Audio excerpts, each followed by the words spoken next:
Mes salutations se fait à tous les personnes qui sont en train de regarder cette vidéo. Que Dieu vous bénisse, que Dieu vous garde. Le thème j'ai apporté pour vous aujourd'hui, c'est le tribunal de Christ et la récompense du croyant. Le croyant échappe du jugement des péchés et à la perdition. Que se passe-t-il au moment où le croyant ressuscite, rencontre le Seigneur? Pour tout péché, il est infiniment redoutable de reconnaître devant le grand juge. Mais les rachetés n'ont plus à craindre la colère de Dieu, ni la perdition. Christ est venu avant tout, non pas juger, mais sauver. Celui qui croit en lui n'est point jugé. Celui qui écoute ma parole et qui croit à celui qui m'a envoyé à la vie éternelle et ne vient point en jugement. Mais il est passé de la mort à la vie. Jean 3, 17, 18, Jean 5, 24. Les croyants ont été gracieux, justifiés, lavés, pardonnés et purifiés de tout péché par le sang du Sauveur. 1 Corinthiens 6, verset 11, et Jean 1er, verset 7, 9. Il n'y a donc maintenant aucune condamnation pour ceux qui sont en Jésus-Christ. Romains 8, 1er. Lorsque nous étions encore des pécheurs, Christ est mort pour nous. À plus forte raison, donc, maintenant que nous sommes justifiés par son sang, serons-nous sauvés par lui de la colère. Romains 5, 8, 9. Nous étant convertis à Dieu, nous attendons des cieux son Fils, qui nous délivre de la colère à venir.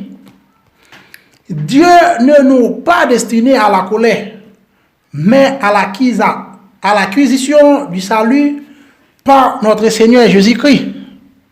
1 Thessaloniciens 1er 10, 1 Thessaloniciens 5, 9. Jésus peut sauver parfaitement ceux qui s'approchent de Dieu par lui. Et le Seigneur, nous ayant pardonné, ne se souvient plus de nos péchés. Hébreux 7, 25, Hébreux 8, 12. C'est donc avec une immense joie et la certitude du salut éternel que les croyants sincères et envisagent leur rencontre avec le Seigneur. C'est à cela que l'amour de Dieu est parfait en nous, afin que nous ayons de l'assurance au jour du jugement. La crainte de l'Éternel n'est pas dans l'amour, mais l'amour parfait bannit la crainte. Car la crainte suppose un châtiment, demeurer en lui, afin que, lorsqu'il apparaîtra, nous ayons de l'assurance car son avènement, nous ne soyons pas confus et éloignés de lui. D'après 1 Jean 4, le verset 17, 18, 1 Jean 2, verset 28. Le tribunal de Christ.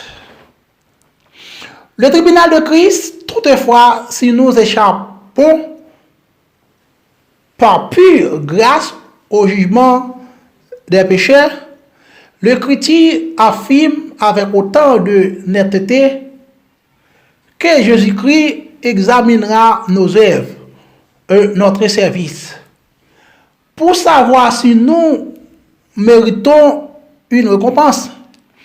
Le Seigneur lui-même déclare: voici, je viens bientôt et ma rétribution est avec moi.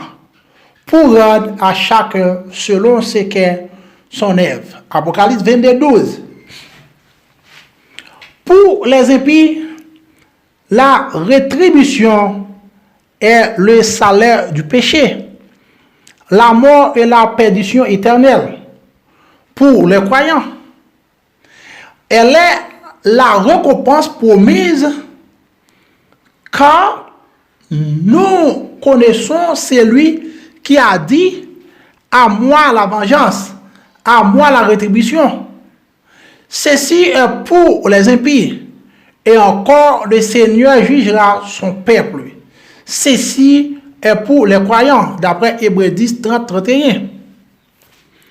Tous les enfants de Dieu, sans exception, devront se présenter devant lui.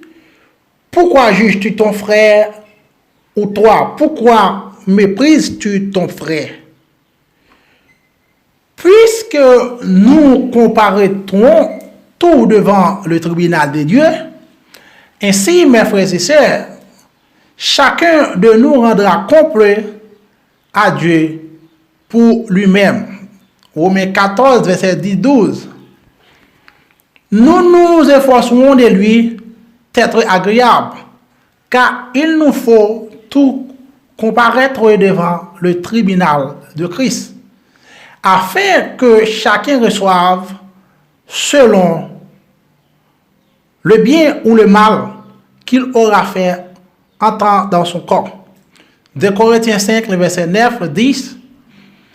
Constamment, les paraboles de l'évangile nous enseignent qu'un jour le maître fera rendre compte à ses serviteurs. Le royaume des cieux est semblable à un roi qui voulut faire rendre compte à ses serviteurs. Le maître de ses serviteurs revint et les fit rendre compte. L'homme riche dit à son économe infidèle, rends compte de ton administration, car tu ne pourras plus administrer mes biens. D'après Luc 16, 2, que nous ayons été fidèles ou infidèles, Dieu nous retirera bientôt les biens qu'il nous a confiés et nous commandera ce que nous en avons fait. Il sera impossible de rien dissimuler, car tout est nu et découvert aux yeux de celui que nous devons rendre compte. Hébreux 4, le verset 13. Paul déclare, il m'importe fort, peut être jugé par nous ou par un tribunal humain. Celui qui me juge, c'est le Seigneur. C'est pourquoi ne juge de rien avant le temps, jusqu'à ce que le Seigneur vienne. Qui mettra en lumière et qui est caché dans les ténèbres, et qui manifestera le dessein de cœur. C'est à Jésus que le Père a remis tout jugement, parce qu'il est Fils de l'homme. Jean 5, 22, 27. Aussi Jean dépeint-il notre Seigneur avec des yeux semblables à une flamme de feu, capable de sonder les reins et les cœurs. Apocalypse 2, 18, 23. Paul s'est efforcé jusqu'au bout de garder une bonne conscience et malgré ses imperfections, il n'a pas peur de ce juge qui est en même temps son sauveur. Il écrit avec une tranquille assurance, désormais, la couronne de justice m'est réservée. Le Seigneur, le juste juge, me la donnera dans le jour-là. D'après 2 Timothée 4, le verset 8. Sur quoi porte le jugement du tribunal de Christ? la vie et le service de chaque croyant seront examinés sous toutes les faces, car le Seigneur n'est pas injuste pour oublier et laisser une seule bonne action sans la récompense promise. Hébreux 6:10. D'autre part, il est trop saint pour laisser subsister une seule imperfection chez ce qu'il va admettre en sa présence. Réserve. Nous sommes sauvés par la grâce, sans réserve. Mais, ayant été régénérés en Christ, nous devons pratiquer les bonnes œuvres qu'il a lui-même préparées d'avance pour nous. Ephésiens 2, 8, 10. Il est tout naturel que le Seigneur examine chacune de nos actions. Chacun soit esclave, soit libre, recevoir du Seigneur selon ce qu'il aura fait du bien. Ephésiens 6, le verset 8. L'Éternel est un Dieu qui sait tout et par lui sont pesées toutes les actions. En Samuel 2, 3. Paul parle de la manifestation du juste jugement de Dieu, qui rendra à chacun selon ses œuvres, réservant la vie éternelle à ceux qui, par la persévérance à bien faire, cherchent l'honneur, la gloire et l'immortalité. Dieu jugera par Jésus-Christ les actions secrètes des hommes. Romains 2, verset 5, 7, 16. Ne nous lassons pas de faire le bien, car nous mentionnerons au temps convenable. Si nous ne relâchons pas, ainsi donc, pendant que nous en avons occasion, pratiquons le bien envers tout et surtout envers les frères en la foi. Galates 6, 9, 10. Le passage classique sur ce point est 1 Corinthiens 3, verset 10, 15. Nos œuvres n'ont de valeur que si elles sont basées sur Christ. Nos seuls fondements, mais sur cette base, le croyant peut bâtir avec des matériaux très divers, précieux et durables, ou huile et combustible, les œuvres comparables à du bois, du foin, du chaume, sont nos actions, même religieuses, inspirées par l'égoïsme. L'orgueil, l'envie, la volonté, pour on peut prier, faire l'aumône, prêcher l'évangile en se recherchant soi-même. Voyez Matthieu 6, 1er, Matthieu 2, Matthieu 5, Matthieu 7, 22, Philippe 1er, 17, etc. Ces œuvres-là ne résisteront pas au feu du jugement. D'autre part, par contre, sont semblables à de l'or, de l'argent, des pierres précieuses. Elles sont inspirées par l'amour, le zèle sincère, la recherche de la volonté et de la gloire de Dieu. Elles subissent victorieusement l'épreuve du jugement. 1 Corinthiens 3, 12, 14. Nos œuvres sont-elles de cette sorte-là? C'est en pensant à des actions d'une pareille qualité que Jean écrit: heureux dès à présent les morts qui meurent dans le Seigneur.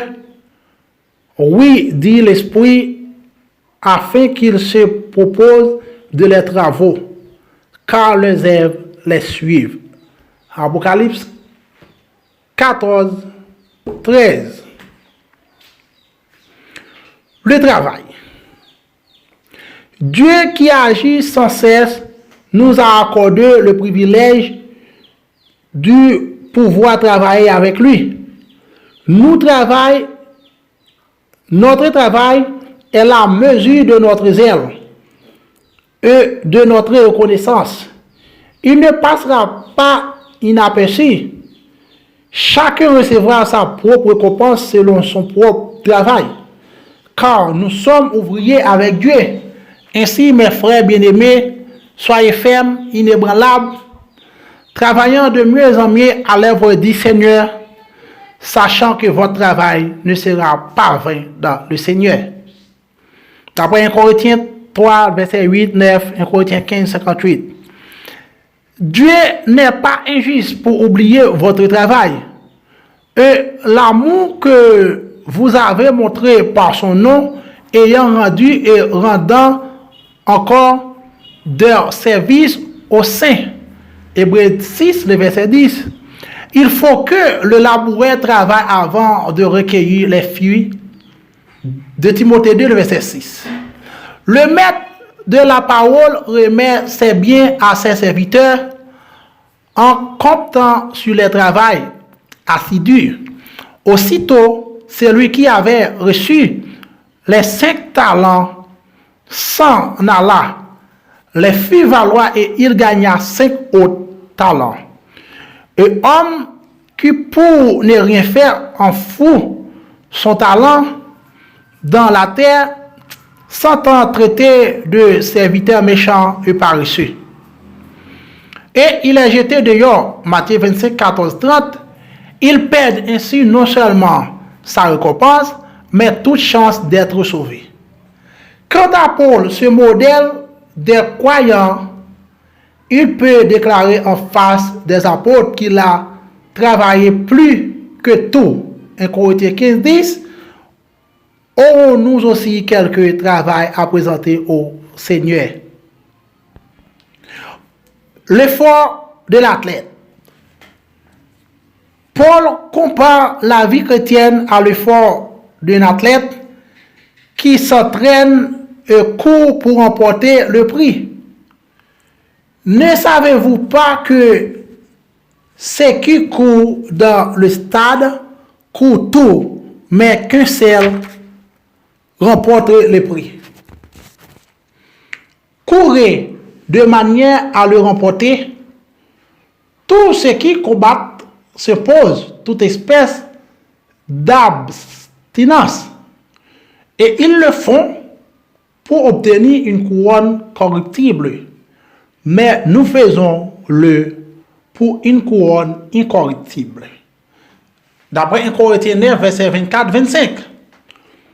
Oubliant ce qui est en arrière et me portant vers ce qui est en avant.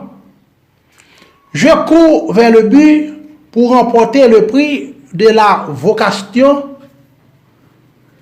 céleste de Dieu en Jésus-Christ. Philippiens 3, 13, 14.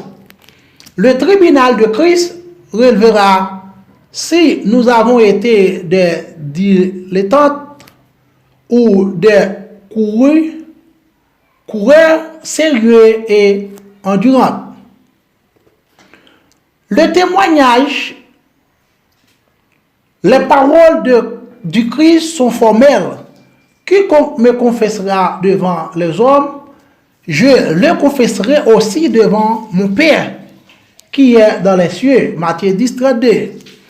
Le Seigneur examinera donc la manière dont nous aurons en parole et en acte proclamé son nom d'ici-bas.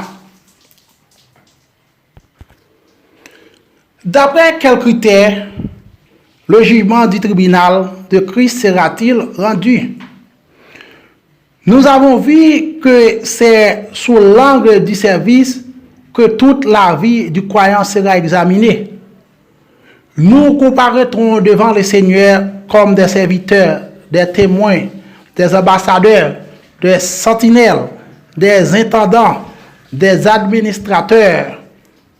Or, que demande-t-on essentiellement de tous ces gens-là?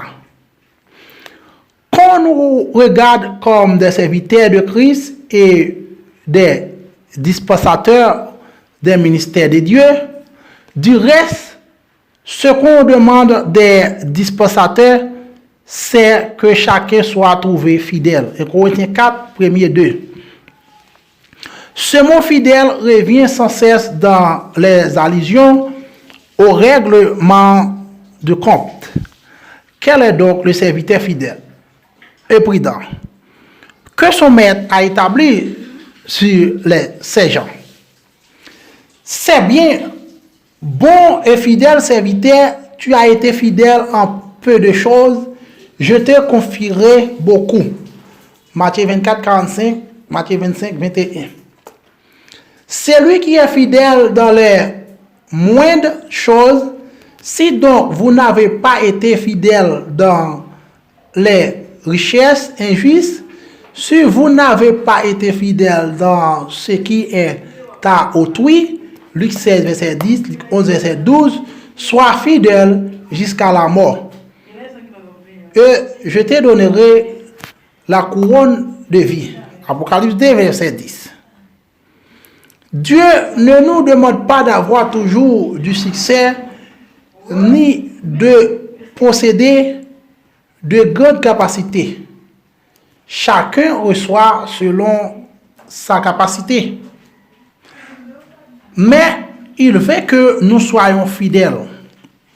D'abord, dans les petites choses, puis dans les plus importantes, qu'il nous confiera ensuite. Puissions-nous ne pas être jetés dehors avec les infidèles.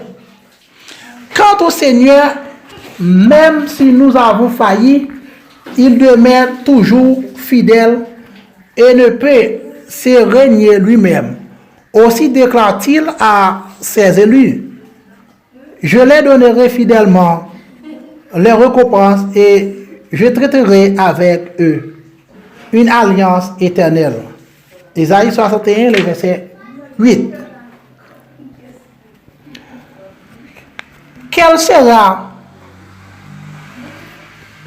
la mesure de la récompense?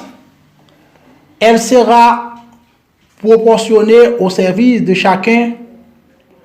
Le salut est même pour tous d'après la parabole de Matthieu 20. Tous les ouvriers reçoivent un dernier qui a été engagé tout le jour, quelques heures. Ou seulement la dernière heure, il n'y a qu'une vie éternelle. Un ciel accordé aussi bien aux brigands sur la croix quant à Paul qui a travaillé plus que tout.